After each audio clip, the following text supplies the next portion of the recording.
start a session today. तो आज का जो सेशन है we are going to discuss जब कोई काम करना पड़ता है, कोई काम करना पड़ता है मतलब आप चाहे ना चाहें कुछ बहुत इंपॉर्टेंट है विच यू कांट स्किप, आप स्किप नहीं कर सकते, या फिर करना कोई बहुत ज़रूरी है अपनी ज़िंदगी में, कुछ करने के लिए आपको कोई चीज़ बहुत ज़रूरी है, या फिर सुबह उठना बहुत ज़रूरी है, कोई काम करना बहुत इंपॉर्टेंट है, आप स्किप नहीं कर सकते, उसको हम बोलते हैं करना पड़ता है।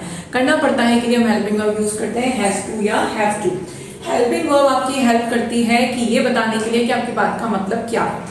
हेल्पिंग वर्ब आपकी हेल्प करती है ये बताने के लिए कि आपकी बात का मतलब क्या है। तो हैज टू या हैव टू। सो हमने पहले भी सेशन में डिस्कस किया है 4 टाइप्स ऑफ सेंटेंसेस आपको पढ़ने हैं, स्ट्रक्चर्स पढ़ने हैं आपको। ये 4 तरह के स्ट्रक्चर आपको सब जगह सारे टॉपिक्स में काम आने वाले हैं। So let's start our session. सबसे पहले पॉजिटिव सेंटेंसेस, नेगेटिव सेंटेंसेस। तो कोई काम करना पड़ता है या करना पड़ा, अभी भी अगर आप कहीं पर है और आपको बोल रहे हैं कि मैम सर मुझे अब जाना पड़ेगा, मुझे अब कहीं जाना है, पढ़ता है आपको रटना नहीं है कि ताती पढ़ता है आएगा, करना पड़ेगा आएगा, तो आप हैज टू हैव टू का यूज करेंगे।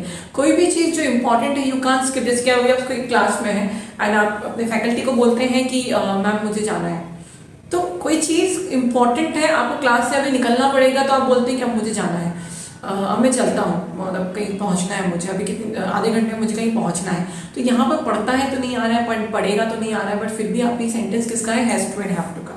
मैं हमेशा बोलती हूँ आप रटिए मत। आप हिंदी के लेटर्स को मतलब अक्षरों को आप रटने लग जाते हैं, ताते ती आएगा, ये सब आएगा, तो हम ये पर्टिकुलर हेल्पिंग वर्ब यूज करेंगे, उसमें लोग कंफ्यूज होते हैं बहुत ज़्यादा। आप लोगों को बहुत दिक्कत आती है आगे जाकर, क्योंकि बहुत सारी चीज़ें टॉपिक ऐसे होते हैं जिसमें सेम हिंदी वर्ड यूज होता है बट सिचुएशन सेम नहीं होती है। तो अगर आपको इंग्लिश सीखनी है तो आप सिचुएशन बेस्ड इंग्लिश सीखें, सिचुएशन बेस्ड। ऐसे हिंदी टू इंग्लिश ट्रांसलेशन को रटिए मत वहां पर। So let's start our session. Has to and have to. Positive sentence, मुझे सुबह जल्दी उठना पड़ता है, मुझे रोज खाना बनाना पड़ता है, मुझे रोज इसको ड्रॉप करने जाना पड़ता है,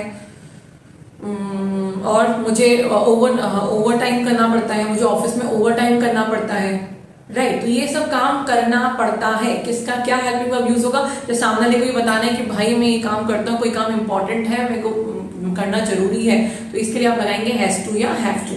अब हैज टू किसके साथ यूज होगा, has to will be used with, has to किसके साथ यूज होगा, has to will be used with he, she, it या singular name. Have to will be used with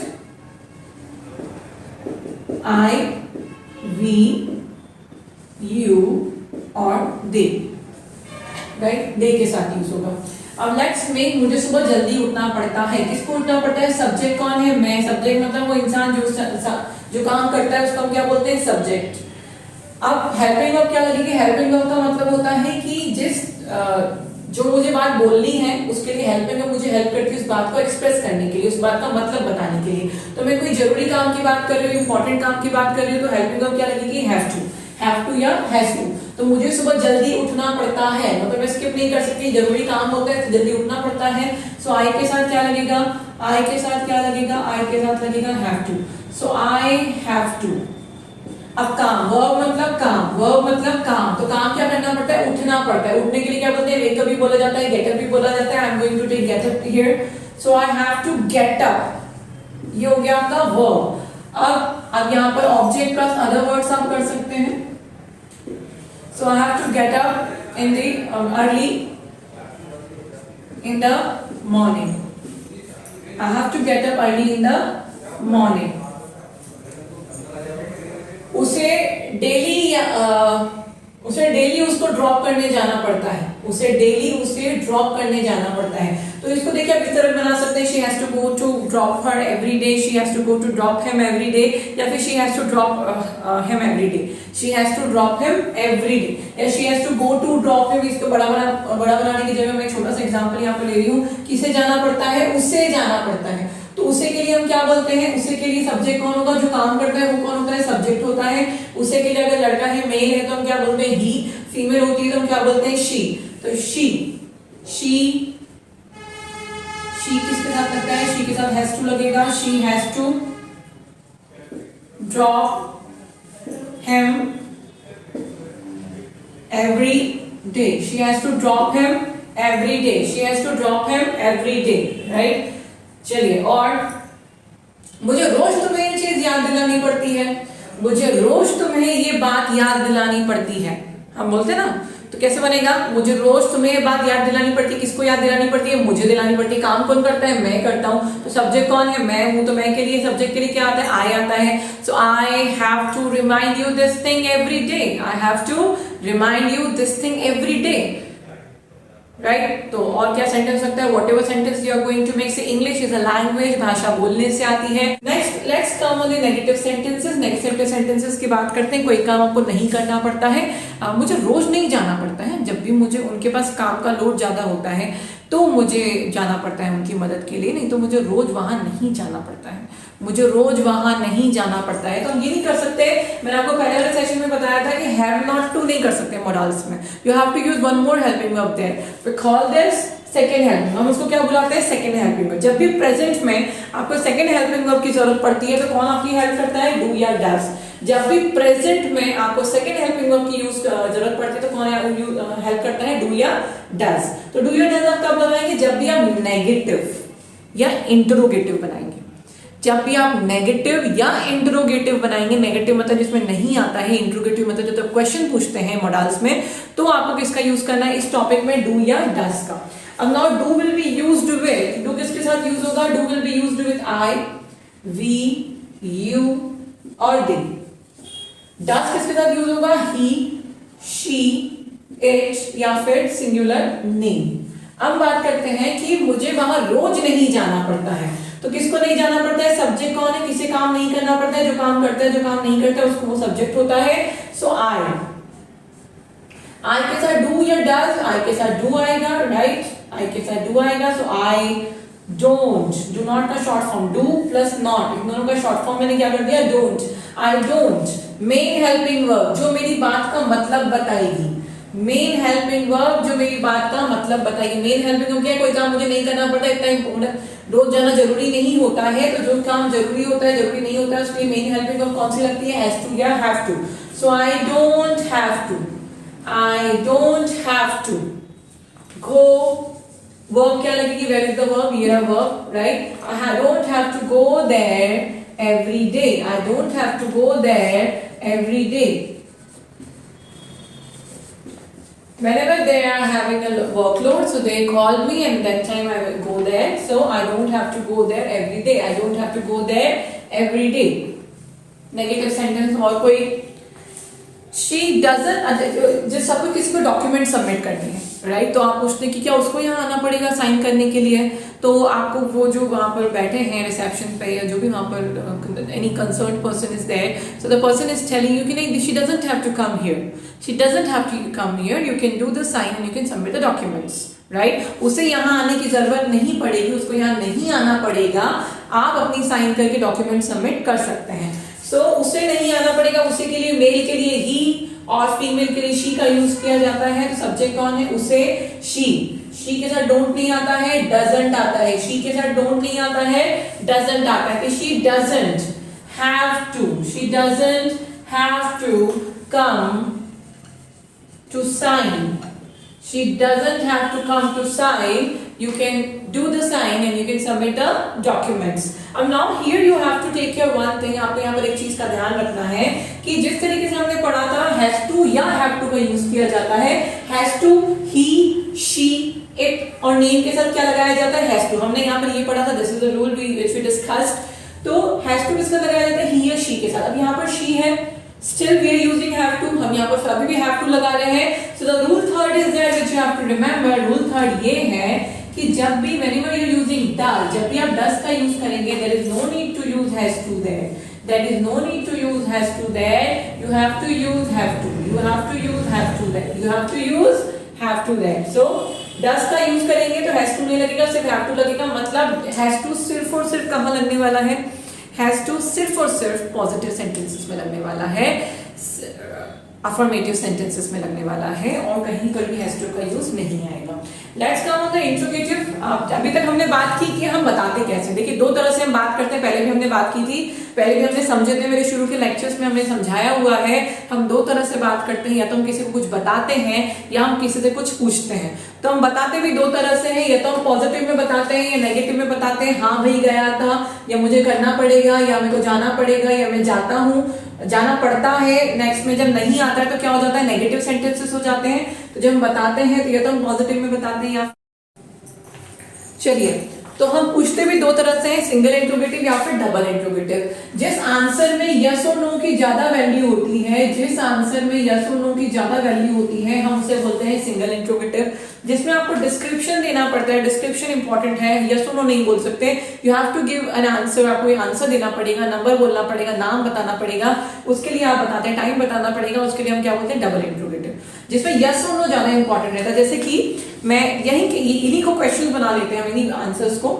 तो I have to get up early in the morning, तो इसका question क्या बनेगा कि क्या तुम्हें रोज सुबह 5 बजे उठना पड़ता है? क्या तुम्हें रोज सुबह 5 बजे उठना पड़ता है? सामने वाला क्या बोलेगा, हाँ या ना।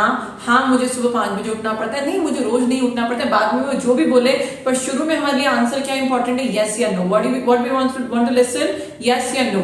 सो यस या नो जब इंपॉर्टेंट रहता है तो सिंगल इंट्रोगेटिव क्वेश्चन बनता है। सिंगल इंट्रोगेटिव हमेशा सेकंड हेल्पिंग वर्ब से शुरू होते हैं। जब भी सेकंड हेल्पिंग वर्ब की आपको जरूरत पड़ रही है उस टॉपिक में, सेंटेंसेस में, तो सेकंड हेल्पिंग वर्ब से शुरू होते हैं। डबल इंट्रोगेटिव कहां से शुरू होते हैं, क्वेश्चन मार्क से शुरू होते हैं। तो क्या तुम्हें रोज सुबह 5 बजे उठना पड़ता है? सेकंड हेल्पिंग वर्ब क्या है, हैज टू या हैव टू की? सेकंड हेल्पिंग वर्ब क्या है, डू या डज? सेकंड हेल्पिंग वर्ब क्या है, डू या डज? तो डू लगाऊं या डज लगाऊं, सब्जेक्ट कौन है? क्या तुम्हें रोज सुबह 5 बजे उठना पड़ता है? क्या तुम्हें रोज सुबह 5 बजे उठना पड़ता है? तो तुम्हें मतलब यू के साथ क्या लगता है, डू की डज? यू के साथ लगता है डू। सो सबसे पहले सेकंड हेल्पिंग वर्ब डू। उसके बाद किसे का उठना पड़ता है, तुम्हें। सब्जेक्ट कौन है, तुम। काम कौन करते हो, तुम। Do you. Main helping verb क्या लगेगी, जो बात का मतलब बताती, करना पड़ता है, कोई इंपॉर्टेंट बताने के लिए क्या लगाया जाता है, हैव टू। हैव टू तो आएगा ही नहीं। So do you have to, do you have to, main helping verb. फिर क्या करना है, वर्ब। काम क्या करना पड़ता है, भाई उठना पड़ता है। So do you have to get up, do you have to get up at 5 AM? Do you have to get up at 5 AM? Do you have to get up at 5 AM, right? और क्या उसे रोज 5 kilometre चलना पड़ता है? क्या उसे रोज 5 kilometre चलना पड़ता है बस पकड़ने के लिए? तो हम सिर्फ इतना बनाएंगे, क्या उसे रोज 5 किलोमीटर चलना पड़ता है? तो उसे के लिए क्या आता है, शी या ही। हम शी ले लेते हैं। शी के लिए क्या आएगा, डू या डज? डज। शी के साथ क्या लगता है, does she have to, does she have to walk for, does she have to walk for 5 kilometers every day? Does she have to walk for 5 kilometers every day? Does she have to walk for 5 kilometers every day? क्या उसे रोज 5 kilometre चलना पड़ता है, right? अब double interrogative की बात करते हैं। डबल इंट्रोगेटिव क्वेश्चन मतलब जिसमें डिस्क्रिप्शन देना पड़ता है। तो डिस्क्रिप्शन, तुम्हें सुबह ऑफिस कितने बजे पहुंचना पड़ता है? तुम्हें सुबह ऑफिस कितने बजे पहुंचना पड़ता है? डबल इंट्रोगेटिव कहां से शुरू होते हैं, क्वेश्चन मार्क से। तो तुम्हें ऑफिस कितने बजे पहुंचना पड़ता है, मेरा क्वेश्चन क्या है, मैं जानना क्या चाहता हूँ, टाइम, कितने बजे, कितने बजे। तो कितने बजे के लिए क्वेश्चन मार्क क्या है, कहाँ, कैसे, क्यों, कितने बजे, ये सब क्या होता है, क्वेश्चन मार्क होते हैं, WH की फैमिली। तो कितने बजे के लिए, eight what time, eight what time, this is your question mark. ये क्या है, पूरा की पूरा question mark. Eight what time, second helping verb क्या है, डू या डज। मेन हेल्पिंग वर्ब क्या है, हैज टू या हैव टू। ये मतलब बताती है और ये आपके नेगेटिव और इंट्रोगेटिव बनाने में हेल्प करती है। ये बात का मतलब बताती है और ये आपकी सेंटेंस को बनाने में, नेगेटिव और इंट्रोगेटिव बनाने में हेल्प करती है। So second helping verb do या does. So at what time do you have to, at what time do you have to reach your office? At what time do you have to reach your office? At what time do you have to reach your office, right? Or